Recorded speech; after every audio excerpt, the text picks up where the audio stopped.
Looks like Obi-Wan's distraction worked. Things seem to be going as planned. It's when things do not go as planned that concerns me. What then? It's when things don't go as planned that we Jedi are at our best. Trust me. Okay, so let's just get this out of the way right in the beginning.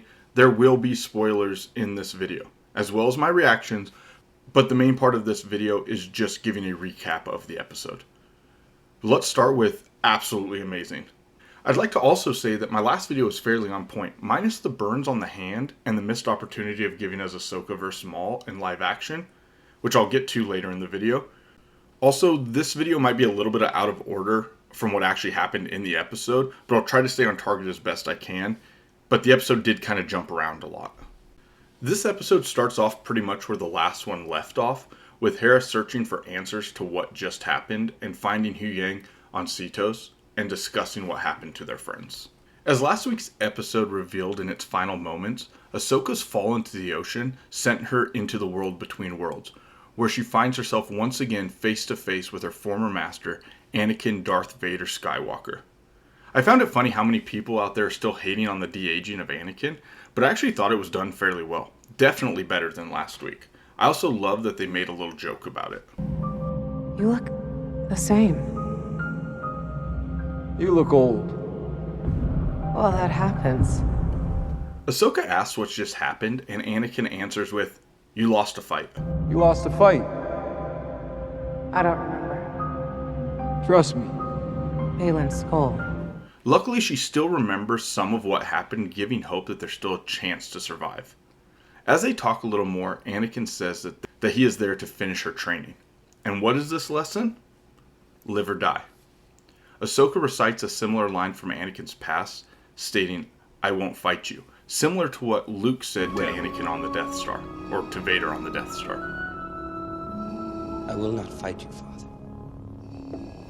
Anakin says he's heard that before as he swings his lightsaber down at her. As they start their duel, it cuts back to Hera at the ruins on the sea cliff. As Hera and Carson are talking, Jason calls his mother over to listen to the waves. This was actually one of the parts of the show that I didn't really like. I love that Jason could hear the lightsaber striking through the Force, but there was no reason that Hera should have been able to also hear them. It's a minor thing, but still. After this, Hera orders them to search the water some more. We also get a funny little interaction between Carson and Huyang about Jason's father. Jason has abilities. His father, Kanan Jarrus, was a Jedi. Okay. When we get back to their duel, Anakin slashes the pathway and Ahsoka falls. Getting to see a transformation between the world between worlds to the flashbacks was awesome. The flashbacks made me really wish that we could have a Clone Wars movie or a live action show showing more of it. We also get to see a young Ahsoka. The actress here was awesome, but it also shows that the Jedi were using children to fight in this war. Maybe they weren't always the good guys. We get to see a foggy, poorly lit battlefield. I actually preferred this to the crisp views of animation. I've never been in war, but I cannot imagine everything being clear. There were explosions and clones falling to both of their sides. During the flashbacks, we also get to see flashes of Vader. I think this is a good time to point out how awesome this music has been in this series, and it was even better in this episode. During the flashback to the Siege of Mandalore, we get to see Captain Rex again. He is one of my favorite characters in all of Star Wars, so it was awesome to see him. I wish we could have seen him without his helmet on. Then Ahsoka and Anakin talk about how the Order has changed and evolved. How Ahsoka is more than a warrior, and everything that he was. And then we are robbed of one of the most awesome opportunities in this show. And that was getting to see a live action fight between Ahsoka and Maul.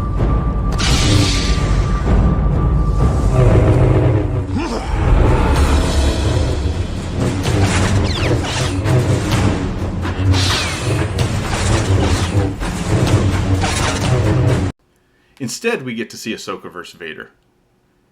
As their talks fall apart, Anakin turns his back to Ahsoka, ignites his red lightsaber, and then continues to dismantle Ahsoka, Sparta kicking her back into the world between worlds.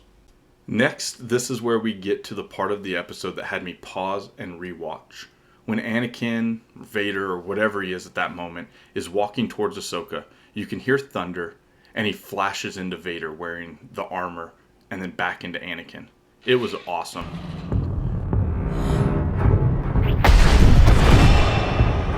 Their fight continues, and she is disarmed. Eventually, she takes Anakin's saber. Holding it to his face, you can see that his eyes are red, not the normal Sith yellow. Her eyes also appear to be red as well from the glow of the red saber, kind of showing her she had the chance to turn to the dark side right there. But instead, she throws the saber away and says that she chooses to live, as his eyes are returned back to their normal color, and then he disappears. Slowly, the world between worlds starts to change, and Ahsoka is again surrounded by water. I will say that this didn't actually remind me of the world between worlds from Rebels, but more of when the father tested Anakin on Mortis. I have a video of that coming out soon, so I won't go into too much detail with it. Now in the water, Ahsoka is finally able to be saved. She is brought back to the ruins, and as she emerges from the ship, we finally get to see Ahsoka the White, the same as from the ending of Rebels. Ahsoka then finds an echo in the Force to see what had happened to Sabine.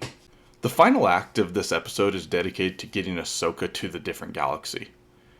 After taking the X-Wings without permission, Hera runs into a little bit of trouble that might end up ruining their plans to send Ahsoka and Huyang into the new galaxy.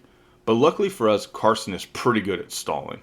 And with the time that Carson is able to buy for them, Ahsoka is able to communicate with the Purrgil and maneuver her ship into one of their mouths, just in time for the space whales to make their jumps.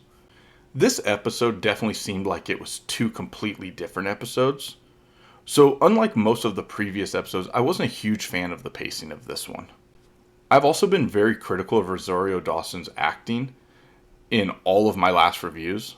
Last week was a little bit different. She showed some emotion, but this week showed us all why we need to allow characters to develop. She was absolutely amazing. 100% the right actress for this role. I've also read that some people are saying that Ahsoka's lesson was to forgive herself and let go of the blame she holds for Anakin turning to the dark side. I agree that she is not completely at fault, at least not exclusively, but had she had stayed with the Order, she would have been knighted and he would have become a master, allowing him to search for a way to save Padme in the restricted area of the Jedi Archives. But honestly, that wasn't Anakin's destiny, and he was going to do whatever the Force had planned for him anyways. Overall, this was a great episode for the fans. So much fan service, but not too much. I love this show, and I've enjoyed this show. It's not just Easter eggs and fan service. We're actually getting a unique story. If you've made it this far into the video, please take a minute, go to my page, and look at some of my older videos. Also, feel free to like, subscribe, and give a couple of comments. I'd love to hear from you. I'd love to see what you guys would like to hear about next. I hope you all have a great day, and may the Force be with you.